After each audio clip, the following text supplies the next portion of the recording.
అరే ఎప్పుడు చూసినా ఒకరికొకరు మాట్లాడుకోకుండా ఎవరి ఫోన్లు వాళ్ళు ఓపెన్ చేసి ఫోన్లలో ఇన్స్టాగ్రామ్లో రీల్స్ చూసుకుంటా, వాట్సాప్లో చాట్ చేసుకుంటా, ఫేస్బుక్లో లైకులు కొట్టుకుంటా, యూట్యూబ్లో వీడియోలు చూసుకుంటా, ఇదే రోజు వాళ్ళ పని ఇదే జరిగిపోతుంది. కానీ అందరూ కలిసి టీం వర్క్ చేసుకుంటూ ఒకరికొకరు మాట్లాడే రోజు ఏదైనా వస్తుందా అనుకుంటే రానే వచ్చింది.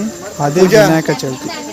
ఒక్కసారి తీసుకోండి, వినాయక చవితిలో ఎక్కడనో కింద గలీలో ఉన్న ఫ్రెండ్ వస్తారు, ఎక్కడనో దూరంగా ఉన్న వాళ్ళు వస్తారు. అందరూ ఒక్క దగ్గర కలిసి టీం వర్క్ చేసుకుంటూ అందరూ కలిసి మాట్లాడుకుంటూ ఎంత హాయిగా ఉన్నారో.